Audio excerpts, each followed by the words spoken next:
મહિમા, સત્સંગનો મહિમા અને જ્ઞાનનો મહિમા. આ મહિમા જ્યાં સુધી એ કંઈ સમજાતા નથી અને આપણે અનુભવમાં આવ્યા નથી, એટલે હમણાં વાત આપણે પર થાય છે કે ભાઈ આ મન ડગું થાય છે, પણ આ મહિમાને નથી સમજ્યા એટલે આ મન ડગે છે. જો મહિમાને સમજે તો ગુરુનો મહિમા શું છે?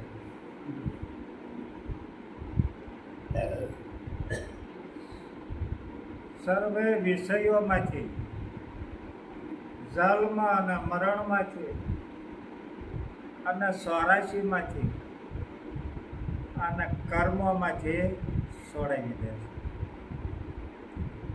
આ ગુરુનો મહિમા છે. જેને જેને આ મહિમા સમજાય કે ભાઈ મારી માથે જન્મ કે મરણ નથી, મારી માથે 84 નથી કે એક રજ ભાર કર્મ મારી માથે નથી.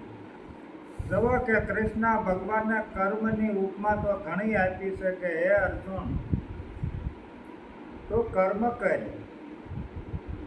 ન કર્મ કરવું એ કરતા કર્મ કરવું એ ઉત્તમ છે. પણ જે કર્મ કર એ કર્મ તું શુભ કર્મ કર અને એ કર્મ મને અર્પણ કરી દે, એટલે તું કર્મના બંધનમાં નહીં.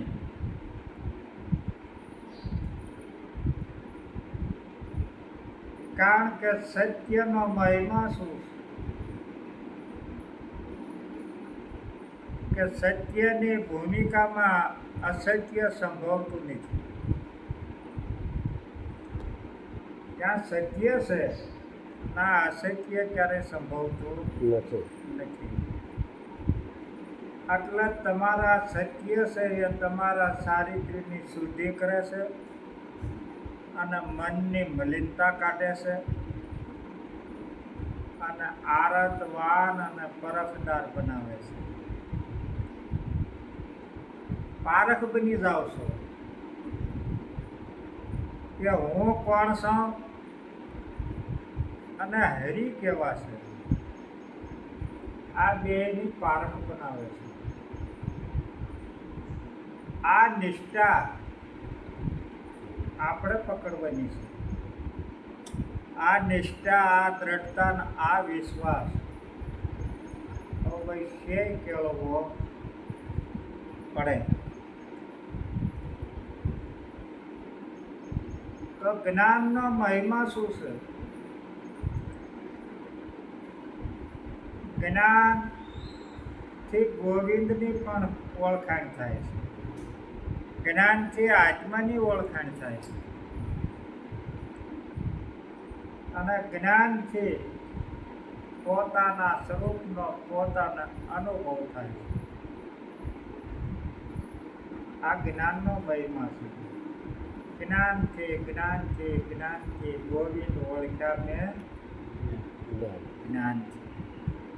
જે ઓળખ છે એ જ્ઞાન સિવાય કોઈ દી થતી નથી. જે ભૂમિકાઓ જે આ મહાન પુરુષોએ આપણને બતાવી છે, પણ આ ભૂમિકાને આપણે ક્યારેય તપાસી નથી કે ગુરુના મહિમાની ભૂમિકા શું છે. કારણ કે ગુરુનો મહિમાની ભૂમિકા એ છે કે હું બ્રહ્મ છું, હું આત્મા છું, હું પરિબ્રહ્મ પરમાત્મા પોતે છું, હું સચ્ચિદાનંદ છું અને સર્વનો સાક્ષી છું, સર્વનો દ્રષ્ટા છું અને સર્વને જાણવા વાળો એ હું છું. આ જે સૂર્ય પ્રકાશે છે એ સૂર્ય મારા પ્રકાશ વડે પ્રકાશી રહ્યો છે. આ જે સૂર્ય પ્રકાશી રહ્યો છે એ સૂર્ય મારા પ્રકાશથી આ સૂર્ય પ્રકાશી રહ્યો છે.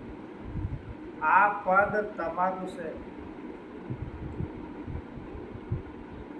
આ પદ એ તમારું છે, કારણ કે તમારું પદ છે એ કારણ કે સચ્ચિદાનંદ છે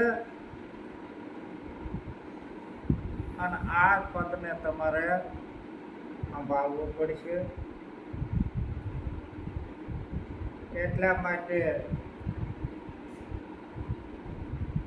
સચ્ચિદાનંદ સ્વરૂપ છે એ સર્વનો સાક્ષી છે, સર્વનો જાણકાર છે. આ જે સચ્ચિદાનંદ સ્વરૂપ સર્વથી શ્રેષ્ઠ છે, સર્વથી અધિક છે અને દેવોનો દેવ જો હોય તો એ આ સચ્ચિદાનંદ સ્વરૂપ છે. સચ્ચિદાનંદ સ્વરૂપ છે એ સદગુરુ પરમાત્માનું છે. જય હો. આ સદગુરુ પરમાત્માનું સચ્ચિદાનંદ સ્વરૂપ છે. એટલા માટે આ ગુરુના મહિમાને શાસ્ત્રો વખાણે છે, પુરાણો વખાણે છે અને પણ વેદો અને નિત્ય નિત્ય કરીને ગાતા જાય છે.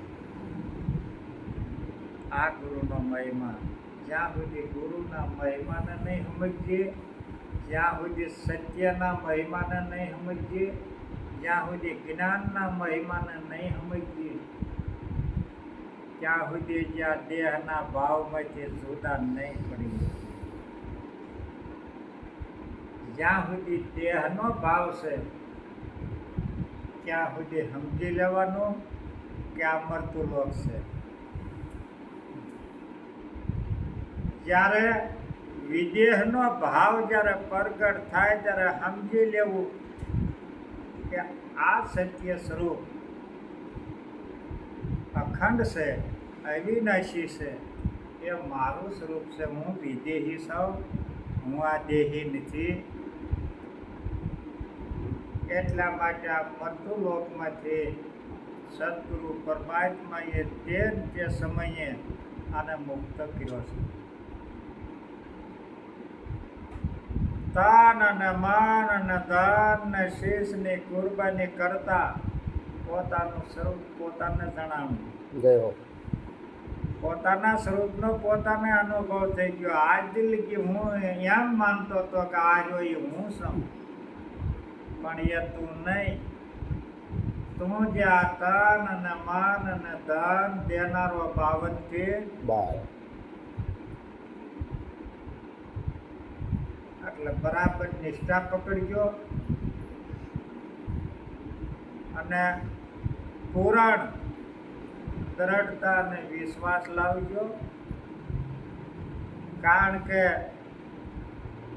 મનની વાતો આપણે કર્યા જ કરીએ તો એ કોઈ દી છૂટે નહીં.